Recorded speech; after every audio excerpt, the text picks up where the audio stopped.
Were loud. A politician had his hand in the crowd. He took what wasn't his, he lied without shame. But now the tables are turned, justice is claimed. The streets were alive with a joy so rare. As the news spread, hearts filled with care. No more stolen funds, no more lies told. The people cheered, the corruptor was old.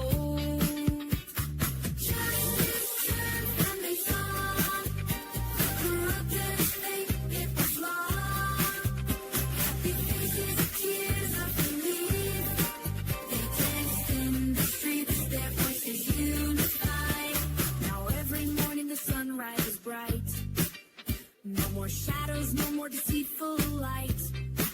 The people's voice, it echoed clear. Justice served and the town is free. Justice served, the scales were right. No more stolen goods, no more lies. The town was saved, the people fight. For justice served and they all unite. Justice served, the corruptors fall. The people's hearts now they call. No more fear, no more small talk.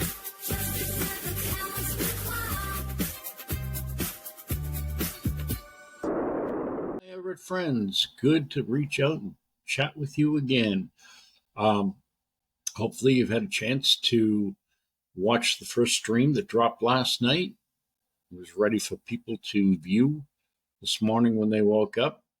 I had the distinct pleasure of interviewing Councilwoman Gurleen Alsey-Javelin, whom I am exceptionally grateful to her for coming on the show and for taking time to share her views with me. She is an incredible person, and but for the people of Everett, I hope she's involved in the scene there for a long, long time. She definitely has a heart in the right place. So tonight, I'm recording here on what is today's date? It is April 29th. I am recording this stream, and I'm actually very excited about the guest that's coming on. This is a person whom I have admired for a long, long time. I got to know him back more than 25 years ago, and although our interactions, usually surrounded the local political scene or perhaps something to do professionally, didn't maintain like a social relationship or anything like that. But I did learn quite a bit about the man. I do respect him, and I think he is salt of the earth. I just, I can't say enough great things about Councilman Robert Van Campen. So he will be coming in to talk with us shortly, and hopefully we'll learn a few new things along the way, but definitely get some insight as to what might be on the horizon. Now, of course, the $1 million question that everybody wants to know is: Robert Van Campen going to run for mayor? Well, we're certainly going to ask him that question. I can tell you that much. I've had a little bit of colloquy with him offline, and so I don't want to, give you any spoilers here at this point in time. But he's going to be yes, because it's the pink elephant in the room, and this is what everybody really wants to know. So we're going to address that question, and then talk about a few things that have happened more recently within City Council. Obviously, the longevity overpayment debate is what I'll call it right now. It's really nothing to debate about, but neither here nor there. So I'm anxious to get going and talk to Rob and see if we can get a little insight as to what the future of Everett might look like, either with or without Mayor Robert Van Campen.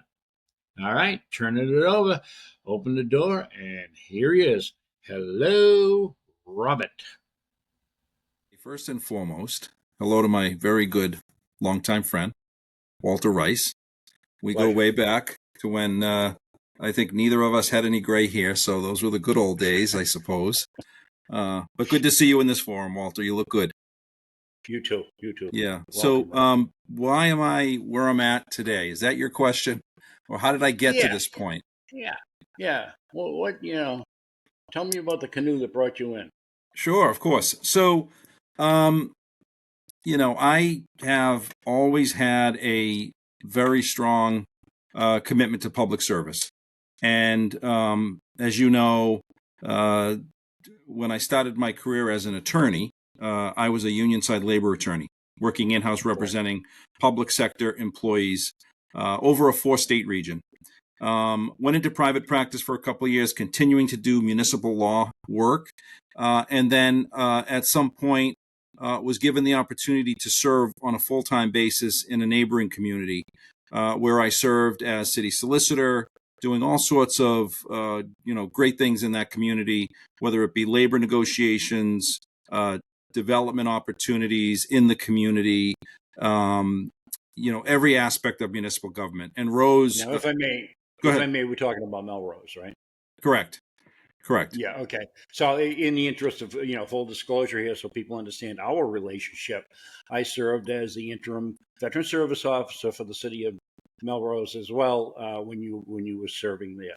So, Correct. in the nature of the questions that I bring up and what you say here, I've had a front row seat and been able to observe you in action and your capabilities and qualifications to do a very difficult job. So I'm sorry to interrupt you, but I wanted to get that out there. No All right, worries. so you're in City of Melrose, and In you're City of involved in Melrose was blessed for for a time to be designated as the deputy mayor and city solicitor, where I was really involved in all aspects of municipal government, which I love.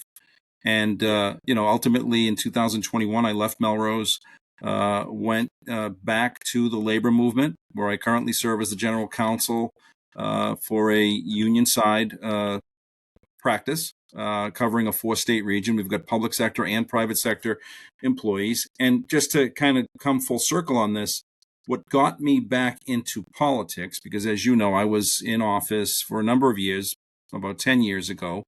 What got me back into Everett politics was really two things. Number one, what I saw was a dire need for experienced representation. At the time, there was a real drive to get back into public service, as well as to bring an experienced voice to the city council. And so in 2023, I decided to re-engage, to get back on the city council and to serve. And I have enjoyed every minute being back on the city council. I'm not a resident anymore, but I couldn't be happier to see your return. Thank you. It definitely rose to the level of General MacArthur came back and came walking in. So I can understand the attraction, and just once you get into that, I mean, it's almost I hate to say addictive, but a little bit of it is.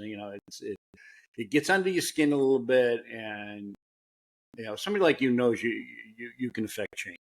You have the communication skills, and you have the experience and the ability kind of deliver and reach across the aisle in the proverbial sense, and talk to the people you have to talk to and get a consensus, to move your body forward. So when you were contemplating this, and you're going to come back and you're going to be a counselor, like you were before, an alderman, was part of the motivation what you were seeing at the time in city government? Did you say this thing is things have really gotten chaotic. Things have really, strayed off the mission, and that's part of the reason you wanted to come back in, or was it not so much the critical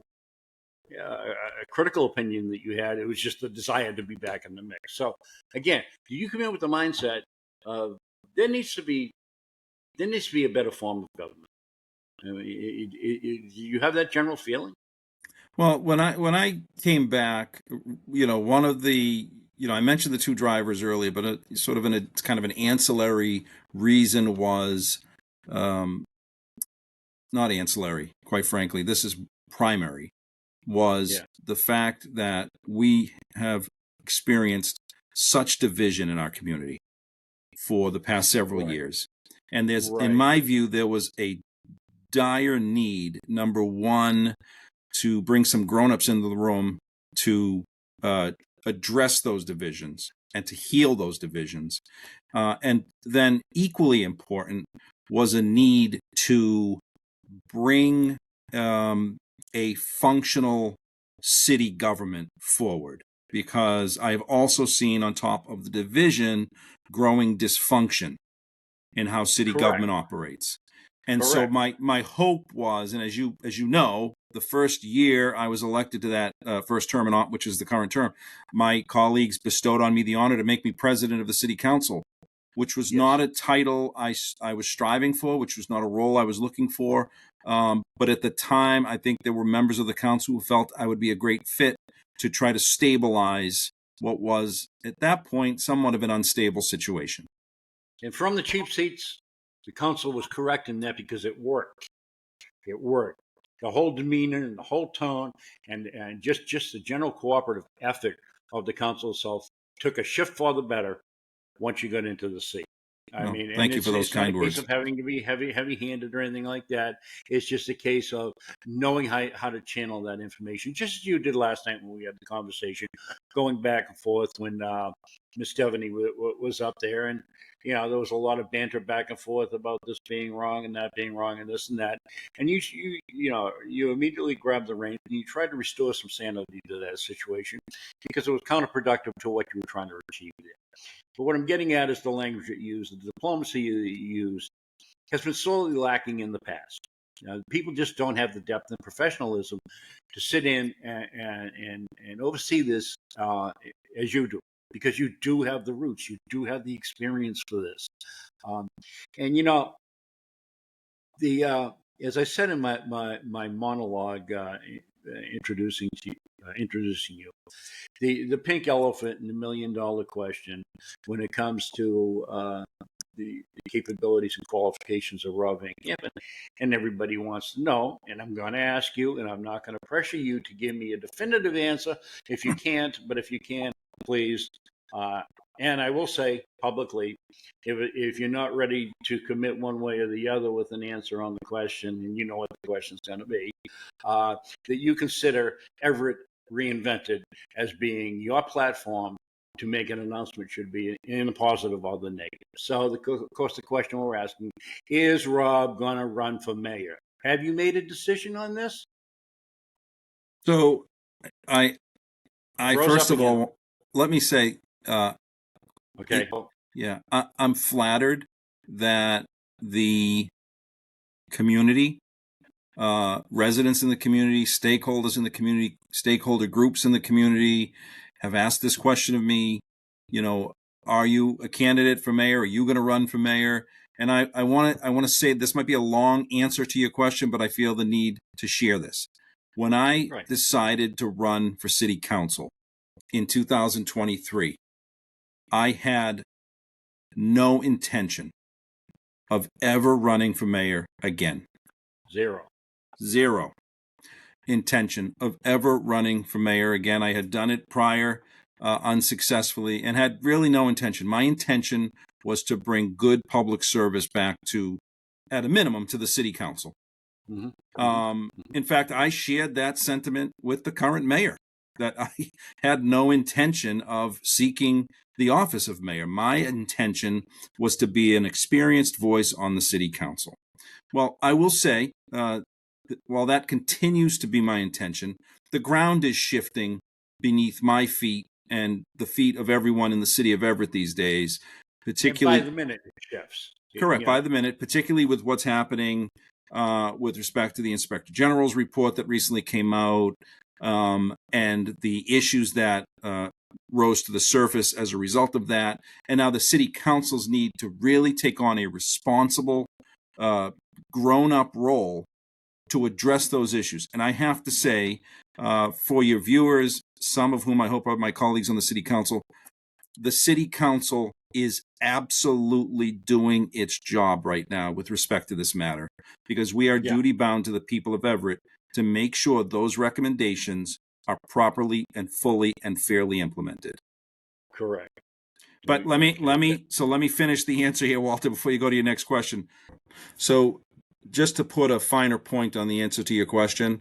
Yeah, go ahead. It is obviously something now that has been thrust in my direction, and I have to give it serious consideration, which I am doing. My intention currently is to run for re-election as a member of the city council, but simultaneously, I am, so sometimes history and the man meet. I am considering how that confluence of forces that has befallen on me recently is going to play out. So I will hope to make some kind of a decision in that direction in the very near future. All right. And again, I want to say for the record, Walter, as you know, as my longtime friend, even the consideration of this type of a campaign was not on my radar when I got back into the role of a public servant in this community. And there's a lot of reasons why that would be the case. But a few of them, I don't think, having been a little bit close to a situation like this, having run a small campaign myself, having partaken in a few, I realize that the commitment that is involved, okay, and the cost that's involved. And I don't, when people ask you this question and they get a little bit uneasy because you don't have an immediate answer, I don't think they're really grasping the depth of the decision you have to make and who and what it involves. I mean, you're a person with a family. I know your wife. I remember her from the fundraisers and things like that. Met her, a lovely woman, two fine children. And your decision, one way or the other, impacts their future. So they're not only going to run and campaign with you, they are now subjected to the public spotlight, and they don't have really personal lives in that sense anymore either. So they're having to commit to this just as much as you. Now, there are some people that might be headstrong and say, well, I don't give a darn what the family thinks. This is my future, and so on, and do it. But then you're gonna have problems in the personal side of things, and that's going to impact the ability to serve the people. So you have to be looking at what is the gravity or the gravitas of making this decision as it applies to the family. What is it going to do? The financial obligation is staggering. People, I don't think, understand that. You think you're throwing out a couple $100 on signs and 1x4s to hold them up, and then standing on the street corner. And I know way back when I got involved in the campaigns, back when Rigucci was still mayor, John Hanlon was running, and things like that. A mayoral campaign at that time was costing $50,000, $60,000, $70,000. Right? And that was 15, 20 years ago. So I don't know. I'm only guessing that you have to be in for six figures when you're doing a serious mayoral campaign. And you take somebody like John Hanlon, who, God bless him, I love the man. I mean, he gave me an opportunity that turned out to be probably the pinnacle of my life, career-wise. But in any event, I know he took 3 cracks at it in going against David Rigucci. So if my figures are correct, I mean, he had to be in, again, this is 15, 20 years ago, 150 large. So somebody that's going to jump into the mayor's race, especially with the fundraising capabilities that the incumbent has right now, is going to need a lot of money. Again, this is a family decision. You're going to have to rely on fundraising, but you're going to have to rely on a lot of your own money. And people don't understand that. So they might think it's just a whimsical decision on your part to say, oh, yeah, I'll run, or oh, no, I won't. But in my opinion, a person has to be very, very, very careful and certain when they make a decision, and make the decision only once. Correct. Because if you haven't correct, and let me say this, Walter, because I think you probably want to move on to other topics, as do I at this point. But let me just say this: it is a heavy decision. There is great weight behind making that type of a decision, and in my case, It's a decision I didn't anticipate having to even entertain. I am now thrust to entertain that decision, which I am currently doing. I will only say whether it is me or any other candidate for mayor this year. My hope is that person, again, whether it is me or any other candidate, is running to end the divisiveness in the community, is running to bring what I would call an experienced, professional, functioning government to City Hall, one that we can be proud of, and one that we can look to the future with great hope in working together on. Agreed. Well, I appreciate you sharing. I know it's in some sense it's personal. To ask this kind of information, but it's a public concern. I appreciate you taking the time and the depth to share that. So yeah, we will move on to a couple other things where I can call on kind of your background and expertise as. I think you froze up again too. I'm not sure. I'm still here. Okay. Yeah, but your image is frozen. So move around a little bit and see if it'll catch back up. In any event, yeah, you're in a tough position, and moving on to other matters. One thing that has concerned me, and this plays into what we're just talking about, is the process in which appointments are made. I was out after I was let go by City of Everett, the DeMaria administration back in 2008, whatever it was. I served out in Natick, and 6 months was their interim, and I was one of the finalists for the permanent position. And what the select board did was they basically did the interviews of the three finalists at a public meeting, televised, asked questions and all that, and then they voted up and down on who their chosen candidate was, and that's what the town went with. So it wasn't a hand-picked appointment by a mayor and a rubber stamp by a board and bang, bang, bang. Some of the board of selectmen in Natick, they even came out a day or two beforehand individually to my office to talk to me, to learn a little bit about me. They were really in depth. So I think a huge problem, and you used the word dysfunction, which is that's probably kind of the word I would use. But there is a great deal of dysfunction, and a lot of that came from people coming into positions for all the wrong reasons, coming into political appointments for all the wrong reasons, coming into political appointments unqualified to do that job. So my feeling is that the confirmation committee needs to be in place, run by the city council, and any of these nominees need to be approved, and they need to be vetted. They need to be vetted for their qualifications. But if it's just a who you know and who you shake hands with is going to be the qualification, you're going to have the same dysfunction in there. Your thoughts?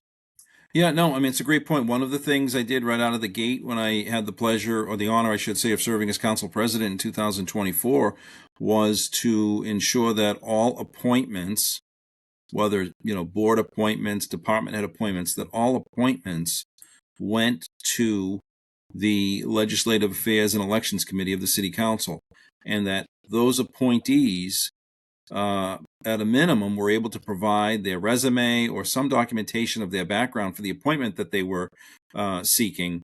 And my view was, and continues to be, because that is the type of transparency that people demand in their government. They want to know if someone's being appointed to the Zoning Board of Appeals or the Planning Board, which are critical roles in the community that have great regulatory power, that these folks have some level of expertise or some background in those areas. So that is spot on. We do have a system that today currently works, and the current president of the city council, Stephanie Martins, has continued that process for appointees to go to that committee. But no, you're spot on. I think people demand that, particularly in local government. That's good. That's a step in the right direction, but it's still not in front of the public eye. And there just seems to be so much secrecy that has gone on over the years in the administration, and it just seems to grow by the day. We learn less and less and less about what the status of city government is on a daily basis. Case in point, of course, is the soccer stadium. All kinds of meetings were going on behind closed doors and things like that, and the residents were never cut in on it. So, well, yeah, it's great that at least the committee is looking at these people for qualifications. Again, I think it needs to be in front of the public eye. Let's make let's hold the system, not the individuals, but the system accountable to the choice they're going to make in putting these offices. You get into public safety and things like that. Thankfully, it looks like your public safety leaders, they're experienced people. They've been in the job. They know what they're doing. They weren't political appointments or favoritism appointments and things like that. But my worry is in other departments or in other areas, people have gotten into jobs where they're not qualified for, and it poses not just a sad state of affairs for the taxpayer not getting their money's worth, but it also poses a risk, to the individuals they're working with and around. So I think there's a very compelling reason to bring this as much into the public eye with a full-fledged, publicly displayed, confirmation hearing as they do, at the federal government level with the president's appointments. So, what I will just add to this conversation is one of the things that has been most concerning to me is the fact that the current administration has certain department heads who are serving in department head roles who have not come to the city council for an appointment. I have expressed concerns directly to the administration that there needs to be a process that has to be followed. The city charter requires that a process be followed, and it hasn't been strictly following that process. So that's concerning because, to your point, there are department heads, appointees of the mayor who work at City Hall who do not have the confirmation of the city council, which is critical in our system of government. Okay. And, interestingly enough, and I'm not asking you to name names, but I'm going to do it because that's my right as a private citizen. You mentioned human resources, and I don't know the man, but I think that's an example. Now, you had an individual. I've applied for human resource positions, and was even talking to one person who was a candidate way back when in a mayor's race in Everett, who was considering me for HR director. And when I looked at it, and I looked at really the certifications you need, and and the kind of education you should have, the paper you should have behind you, human resources training, the legal training, and all that, it is pretty in depth. It's like it's beyond getting real estate licenses and things like that. So there's a lot of you're back again. So a lot of training involved, and a lot of paper needed. And what I've seen in the last couple of appointments on human resources, that doesn't seem to be the standard, for the current administration. And so the person coming into the position from the rec center now, I can't remember, I can't say his name properly, Pasqualilio, if that's correct. I don't know his background, right? And I certainly have no issues with the guy. But in terms of what we're talking about here is, did he come with the qualifications? Now you're talking about somebody who's going to run human resources, has access to a grand deal of people's personal information, their life stories, their finances, and everything else. So to just arbitrarily pick somebody and put them into a position, and if in fact, and I don't know what it was, but as a thank you or a political favor or something like that, is playing fast and loose with the city's money and the city's liability. Am I right? Well, I think what I would say is that the individual serving as the human resources director currently was an exceptional director of youth development and enrichment for the city, and he did a great job in that role. But unfortunately, I think in this particular situation, you have a director who has extraordinarily limited experience as a human resources director. I always joke about people love to say, oh, so-and-so is the smartest guy in the room, whoever it is. but you wouldn't want the smartest guy in the room flying your airplane if he wasn't a pilot. No, this is not a time, especially with the city, to be learning on the fly. Correct. As you have indicated, the city is in a precarious position right now, just in general, because of all the legal matters and all that. So you don't have the luxury of being able to give somebody the time to learn the ropes as they go. This is a hit the ground running position. Every position in the city of Everett right now is a hit the ground running position. And so to come in without some prior experience and the proper qualifications, the proper certifications and all that behind you, again, I think that shows. I think it shows malfeasance. I think it shows great irresponsibility on behalf of the leadership that they allow this to happen. I don't know what leverage the city council can have in interfering in these decisions. I don't think they, at least by the charter and the code, you have much leverage. No, the charter obviously gives the mayor a lot of authority to make these appointments. The only leverage the city council has is just to continue to demand greater transparency, greater accountability, greater communications with the city council, which currently are almost at an unfortunate standstill.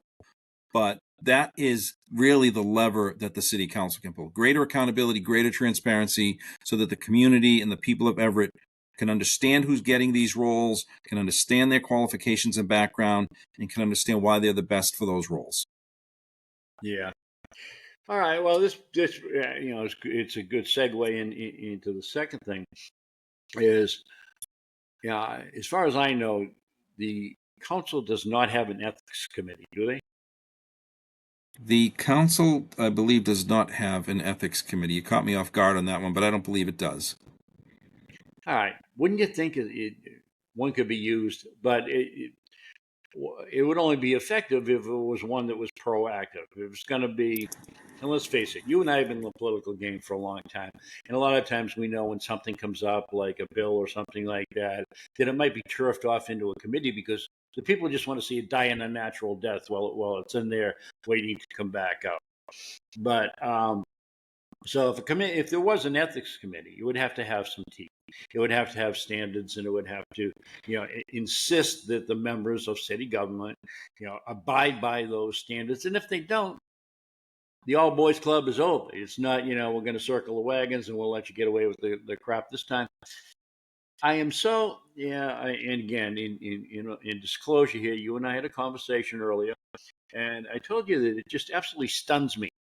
The attitude that the administration takes right now towards the members of the council or the council as a body, in pointing the finger at you and saying how bad you all are, how dare you stand up for what's right, how dare you accuse me of wrongdoing, even if it may be true, and how dare you expect us to live and abide by the law, as the residents expect, So it's like the abuser has turned into the victim as pointing the fingers. And I'm wondering, when I fell through the looking glass, when the world turned upside down, where the abusers become the victims now. So it just stuns me that they object in the way that they object, in the tone they use, the anger, the snide remarks. The mayor the other night there at that public meeting, well, hey, you're all trying to put me in jail when you were trying to talk to the man and ask a legitimate question. It's yeah. So I think I make a great effort at compartmentalizing issues. The Inspector General issue is one issue that is in front of us that has to be dealt with. The issue of the stadium is another issue that's in front of us that has to be dealt with. The city budget, which will soon be coming before us for consideration, is another issue. And then all the myriad of other issues that the city faces today, all the challenges, school overcrowding, overdevelopment, parking, traffic, pollution, all of those issues have to be compartmentalized because they all have to be addressed. And I could, in that particular instance I'm talking about, I could see it. And in fact, I had an exchange with somebody on the Everett Reporter 2 Facebook page. They were mentioning, how he said that, and I said, watch Rob. I said he is a calculated individual, and what I was watching was your hand. You went like this, and when he overtalked you, your hand moved, and I could see that mentally you had already started setting up what your response was going to be. You were just going to wait for him to run out of air, and you already had it all set up. And that's what told me, in no uncertain terms, I said, the man is thinking ahead of the curve here. Yeah. He's Well, not going to be outdone. because honestly, the issue of the stadium is so important that Oh, it is. there's no reason to inject other irrelevant issues into that particular issue when you're discussing it. Absolutely. And it could be the make or break scenario of really what turns Everett into a complete ghetto versus will it survive all this transformation that's underway right now. And, it's going to be a whole new thing. It's one of the first observations I made about Everett when I moved there in 1990, it kind of struck me that it was a village or a town within the city. It had such a multi-generational feel to it. You could walk down just about any street in there, and you could find a three-decker house, and the grandparents were on the first floor, and the kids were on the third floor, and the grandkids were on the second, things like that.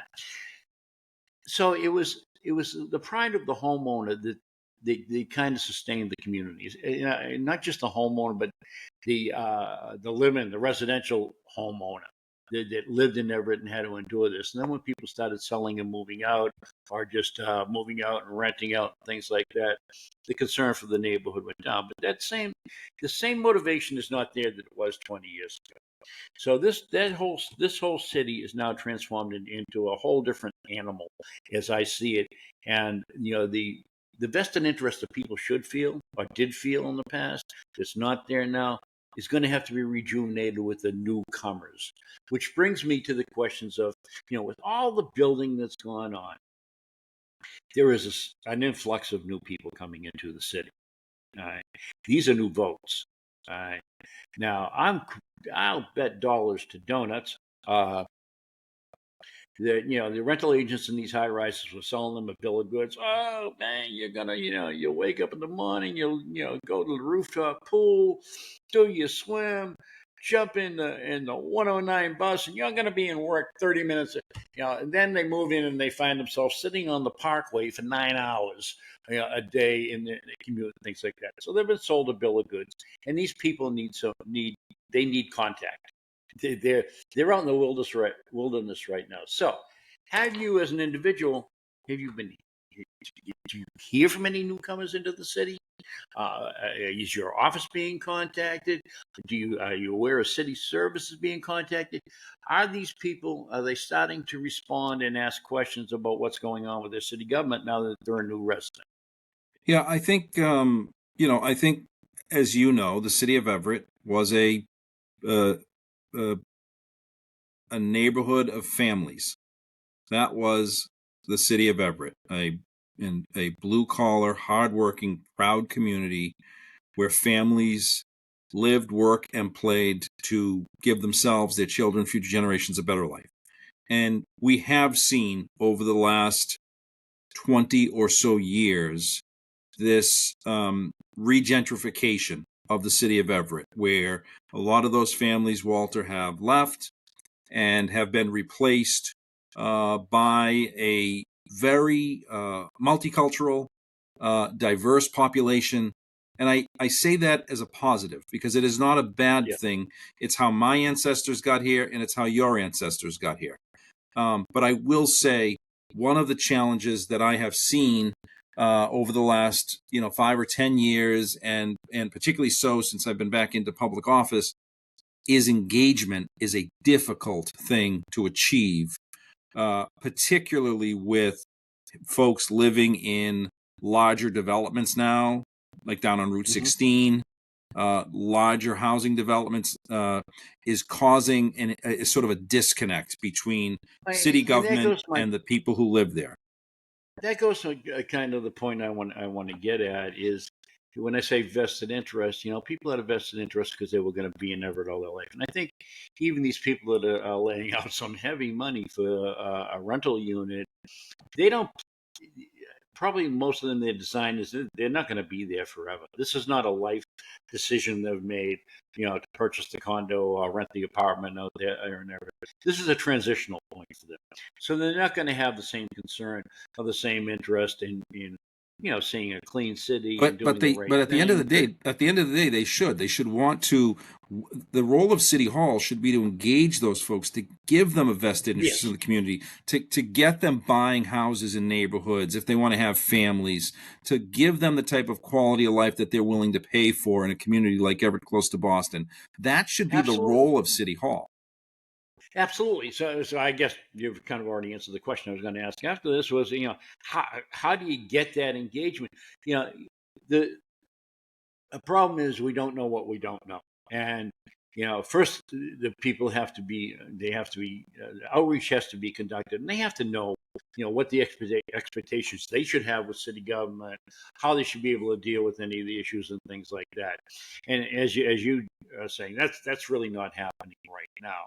So, people, I would assume, are just saying, it is what it is, and we're not going to change anything. And so, how do you bridge that gap? How do you get these people engaged? How do you make them interested? In my opinion, it's education. You need to Yep. really So translate for them what's going on with their money. They're paying exorbitant amounts in rent. Why? A lot of that because the landlords have to pay exorbitant taxes. So City services. one of the ways you do that, and this is a real life example to share with you and your viewers. When I was city council president, I worked with my friends at La Comunidad, and we Right. brought Spanish language interpretive services to the city council meetings. Those services continue to this day. Now, the demand is not where I would like it to be, Walter, in terms of participation to utilize those services, but we continue to provide those services. So, to the extent our Spanish communities want to engage at City Hall, want to participate in city council meetings, want to observe the deliberations, that option is available to them. But to your point, it is a question of raising awareness, raising education, making people aware of the types of services that are available to get them more and more engaged in the community. And as you know, I'm kind of preaching to the choir here, but the more engaged the citizenry is, the stronger and more effective the government will be. Absolutely. Absolutely. We don't poop where we eat. And, if people start caring, and feel that they have some empowerment, they're going to treat their own individual conduct is going to raise the bar a little bit, and they're going to have the same expectations of others as well. Now, right Correct. now, people just they turn their head to some of the craziness that goes on because they figure, hey, they can't change it, and hey, the Yep. city's not going to do nothing about it. Yeah, yeah, and I But do think to that point, I think a lot of when I talked about the divisiveness earlier and the dysfunction, I think a lot of that is a turnoff for average residents who want to get engaged. Otherwise, I think a lot of it is a turnoff, and that's why we also sure, have to deal sure. with that issue. Come on, Ron. How many times have you heard people say, "I'm not getting in. I'm not getting into this political game. It's bullshit, and all it is backbiting and da da da da da." Or I'm not volunteering for this. I'm not doing that because same reasons, as you so eloquently identified. The divisiveness. I don't. You can put all the great systems and policies and practices and plans and programs into place, but if you have that main divide like you do that exists right now, nothing's going to work. It needs the cooperative effort across the boards, and you can't do that with half a force. As I see it. Um, I don't disagree with that. I don't so disagree with that. say it again. I said I don't disagree with that. One of the other sort of cornerstones of my drive to get into office was greater communication, and the mayor himself can testify to this. That when I took office, when I became president, I had suggested greater communication between the city council and the executive branch. That was, I in my recall. view, critical to making sure that our government worked properly. I recall, and I think you reemphasized that very conversation sometime more recently in the last month or so, pointing it out that you did, I don't even want to call it an olive branch because there wasn't a divide. You hadn't been in government for a while up to that point, but you came in, in a benevolent manner. But I think you referenced this about a month ago and pointed out either to the mayor or Sal or somebody that you were responding to. And yeah, that's exactly how you came into the situation, because let's face it, I mean, you're as instinctive as anybody, and anybody that's savvy knows you can come in. You could have come in there with a box of candy and a dozen roses and promised Carlo the moon. He's never going to be receptive to you being in city government. You are always a threat to him. You are always the footsteps that he is hearing. And he knows that they're getting closer every minute. So he has no desire to see you prosper or see you, thrive even at the level of Walter, I do council. just want to make sure we clarify that again, as I said earlier, my intention in coming back to city government was never to be the mayor's shadow or to be on his tail or to even seek the office. My intention was to bring greater communication, collaboration, all of that back to city government because I didn't see it. I'm not saying that, Rob. I'm saying you're the monster under the bed. Okay, you are the monster under the bed, and you're always going to be the monster under the bed. I don't know how I feel about that comment, Walter. Well, the analogy here is, trying to tell a little kid there is no monster under the bed. So you can try to convince the Dean Murray administration. I'm like the soft, cuddly monster under the bed, though. Okay. You have no designs or anything like that. And even if you could convincingly get that point across, he's not going to sleep well at night because the echo is always there. You have the potential, and the potential is what is the threat, not your actions. It's your potential that is a threat.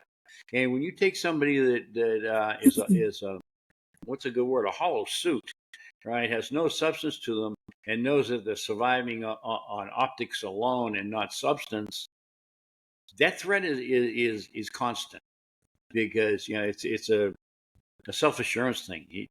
He knows that he's propped up, and the only reason that he's gotten as far as he is because the manipulators that he's put around him have been effective enough to get him this far down the road. But he knows he's not the real deal, and when somebody comes along, the comparative aspect of that makes it very more evident to the people. This guy's a hollow suit. This guy has the real deal. So as long as you're even standing in the same light, in the same room, you're a problem for him. You always will be a problem for him. So no matter how nice and how benevolent you are, you're never going to get him to receive you in a magnanimous manner. That's what I get to say. I'm going to take everything you've just said as a total compliment, and I appreciate that. Well, all right. I appreciate your time. We've gone on a little bit. We've covered a few things. I don't want to get into the down and dirty too much on what's going on with the questions over the longevity payments and things like that, because it's still active, and you're obligated to certain confidentiality as you work in executive sessions, as you work with attorneys, as you work with legal matters in general. And again, you talk about singing to the choir. I'm telling a lawyer this, but I think that needs to be respected, and so I don't want to dwell too heavily on what the plans might be of the council. That said, the impression I'm getting from the administration's responses and the way they're characterizing everything is that they basically have no intentions of ever accepting responsibility for the situation, of following the recommendations of the IG and the requests or demands of the council for restitution and changing the structure of city government. I don't think they have any intentions of doing any of that stuff, and they're adamant about it. So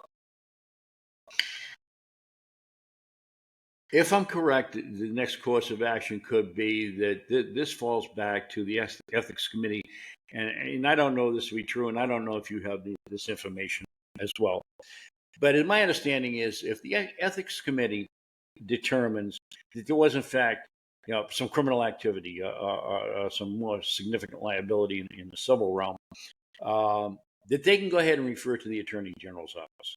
So taking the onus away from the council and assuming that there is still some action with state government in reviewing this matter. Am I correct? Does a potential exist? Does the State Ethics Committee have that kind of avenue with the Attorney General's office to refer for charges? Well, all I will say is what happened with this longevity issue is a real stain on the community, because it just brings a negative light on a city that should be so proud of itself. And, you know, the city council is doing its job. We are implementing the recommendations of the Inspector General. The findings in the Inspector General's report speak for themselves. I mean, anyone can read that letter from February 27th and understand what was found. And those findings, as you know, Walter, are based on public records, on the city's payroll records, on the city's budget and finance records keeping system. These weren't fabricated. These records weren't fabricated. Advance payments made before an ordinance was even enacted, which is one of the findings in the Inspector General's report. That says a lot, doesn't it? That is just unfortunately a reality. So what I will say is, because I don't want to get too into this, the process has to play itself out. One of the recommendations of the Inspector General was to refer the issue of longevity payments to the State Ethics Commission. And the City Council is taking seriously its obligations to implement that recommendation. Well, I guess, what I'm trying to get across here, at least for people that will listen to this, is that the council has done what it can do. Its power is very limited to do anything about this. But, from what I can tell, the community, even I hate to use the word loyalists, but the De Maria loyalists, even most of them, they understand that this needs to be addressed. All right, this is not a witch hunt. This is not heavy-handedness of the city council. This is what you have to do. You're front and center in front of the general public as much as the mayor is. They have expectations of this council. The council needs to facilitate and move on the recommendations of the IG. You really don't have a choice in that matter. Otherwise, you become part of the problem and not part of the solution. Correct. All right, so you have to do this. And, it's just outrageous. They turn around and point fingers and accuse you of being heavy-handed, not you individually, but the council. Heavy-handed and mean and, you're doing all kinds of bad things. I mean, Jesus. I don't know. I just don't know. It just amazes me. It takes gall. It takes absolute gall to turn around and play victim in a case like this. And again, on the Inspector General's report, I'm going to sound a little bit like a broken record, but the City Council is a steward of the community. It is a steward of the financial position of the community. We're duty bound to implement these recommendations. And you're interviewing with someone this evening who left office in January of 2014 and spent the next almost 10 years as a private citizen. Not once, in my estimation, did I level any criticism against the mayor. All right. And so this is not a witch hunt. This is not a predetermined result. This was something that is landing in the city at this point in time following a multi-year investigation by an independent state agency. Right. And we're duty bound to implement its recommendations. Yeah, I mean, am I wrong here? I mean, the audacity. I think a lot of people feel the same way I do. It's just audacity. I mean, it is unmitigated gall to take, such an accusatory stance, by the person who did the wrong. And then sending emissaries, and that's exactly what I'll call it, emissaries, into the city council with the same tone. The same sarcastic tone, and I'm so offended that you accuse the chief executive of the city of this. You're doing what you have to do, and I will say, Walter, I have great faith in the people, and they will decipher what is right and what is wrong ultimately. All right, let's spell out a couple of things, and then I'll let you go. Let's spell out a couple of things for the people because I know you have these numbers in the back of your head. What do we got in Everett? About 20,000 registered voters? About 22,000 currently. All right. Now, if my numbers are correct and my memory's correct, and it might be a little sketchy at my young, tender age, you get about a 10% turnout in the mayoral races. You get 2,000 to 3,000 votes total across the board. I think the last mayoral election in 2021, I believe there were approximately 7,000 who came out to vote. 7,000, really? Yeah, and let me point out on this too that typically in any race there are blanks. People just don't vote for either candidate. Typically they do that because they've not been engaged by the candidate, they don't know the candidates, whatever the factor causing them to blank that race is. In 2021, if you look at the data from the city of Everett, of the 7,000 roughly who voted in that election citywide, there were like 35 blanks in that race across the entire city. Only 35. That is an incredibly low number if you think about 7,000 voters going and voting. That tells you how committed those voters were to their candidate. And as seemed to mirror the same thing that happened with Hanlon and Ragucci, each the lead that DeMaria has won by has diminished each time over the last several years. And now in the last time it's down to 200 votes. And that's kind of where I was going with this analogy of numbers, is that if you, and I'll revise, so you get about 30% of the registered voters in the field coming out. But at the end of the day, if the margin was only 200 and the trend continues in that direction, it looks like the favorability or the support that the mayor enjoyed in the past is diminishing, which is interesting. And that goes back over to why I was asking about the newcomers, how we reach the newcomers and things like that, because those are the new votes coming in. And just traditionally, and again, you know this better than I do, in a situation like this, the new voters coming in, it's not going to go for the incumbent. All right. The newcomers are going to favor the challenger in a case like this. So he'd lose even more ground by the outreach to the new voters or the grab on the new voters. What I want to see is the pursuit, because the city is so multicultural, but you have leaders that are part of those subsections, subsects. They can reach out to the community and motivate. You talk about La Comunidad. I mean, they're probably the leader, and the ones that do this, they're reaching out, they're trying to get people that are limited English speakers and new to the area, new to the country, engaged in the system, and get citizenship and being able to vote and all that. But I want to see that happen in other areas. I want to see, a couple of candidates emerged 2 years ago. They really seemed to have a lot of stretch in that direction. I can't remember his name. It was Kivan or something like that. I don't know whether he was Middle Eastern, Pakistani, but his campaign said he was in a tuxedo.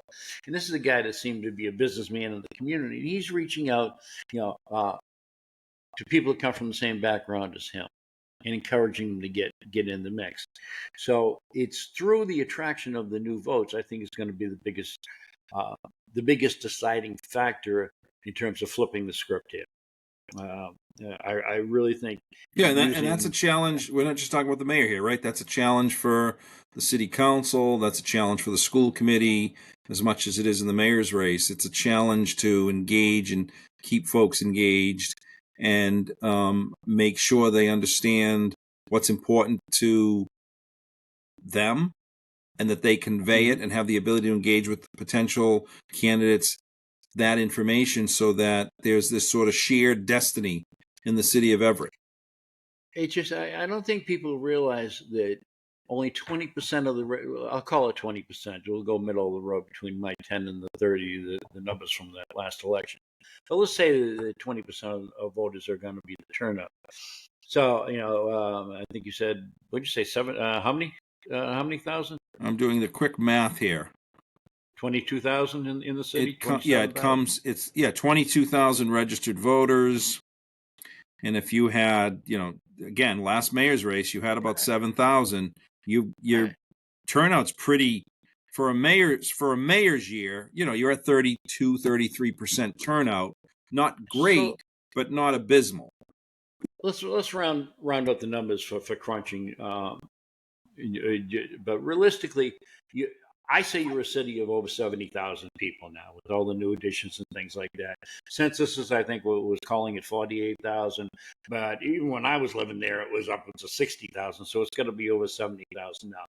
Taking that number and considering the number of registered voters, so let's reduce it to 25. So now you got 45,000 people in the city that are not voting and are not registered to vote. You get 25,000 an hour, and only 20% of them are coming out. So 20% of the registered voters are the kingmakers. They're the ones that are making the decision for the other 80% of the people in the community.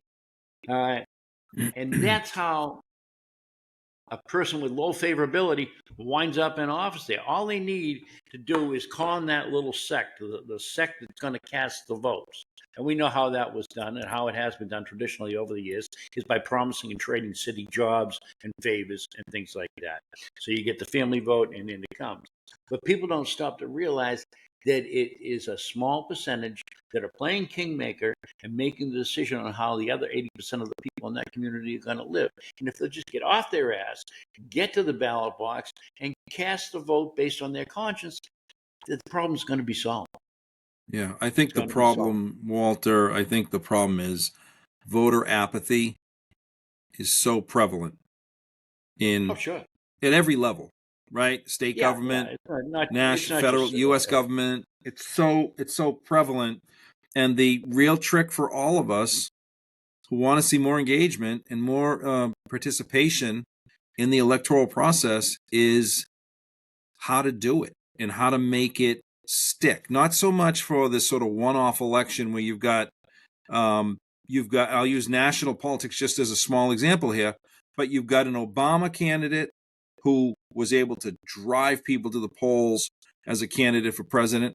And on the flip of the same coin, you've got a Trump candidate who was able to really draw people out for his candidacy. But those are sort of the unicorns of politics. It is extremely hard to get voters and citizens and residents engaged in the system. And that's the real challenge here. That's why a show like yours, that's why folks that are willing to put themselves out there is so critical, because people who you and I may have 10 viewers for all we know. We could have 1,000 viewers, whatever it is. At least if we've touched a small group, maybe that little spark can become something greater over time. Well, it's 8:30 Eastern time, and I'm going to have to put my Dr. Denton's and my bunny slippers on pretty soon because I am old. But we've got the Celtics game here tonight too. Don't forget the Celtics. God bless you. Oh. I miss my Boston sports, and I really miss the restaurants. I just can't get good seafood. But another story for another day. So, in closing, Bob, you're it. People want you in office, and you are a good person, a good man, and eminently qualified, and probably the best hope for the city right now. And even though it was a little bit of joking, there's a little bit of seriousness in every joke.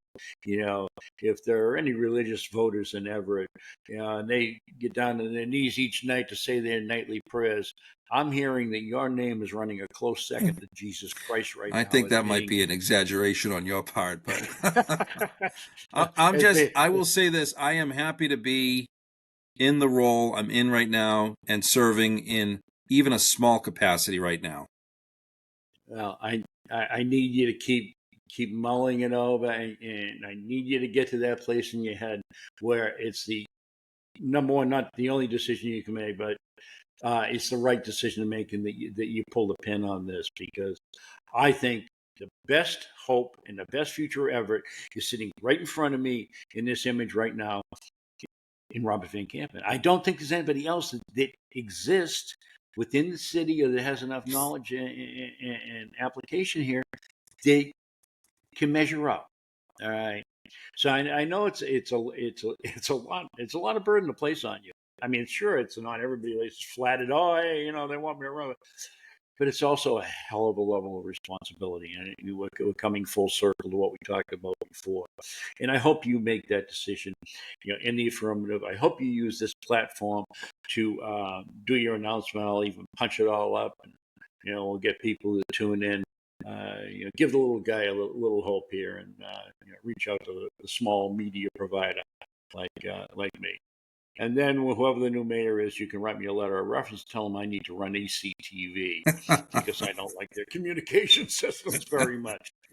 Let me say I appreciate your kind words, and thank you for having me on here. I really appreciate it. Going to sign off, Rob. I'm going to hope that this thing uploads properly and I get all of your image. If not, what I'm going to have to do is just run this your image as an audio, and I'll put your photograph up there. And you got to make this decision. Pull the pen, run for mayor, because don't make me break out my draft Van Campen poster. I know. There you go. If you have Walter, if you have issues with the tech, we can do it again too. So happy to do that. Okay. Hey, I'll sign off. God bless you, sir. God bless you. Talk to you later on, brother. Love you. And Good seeing you as well. Get you in. All right. Take care, bud. Take care, brother. Bye.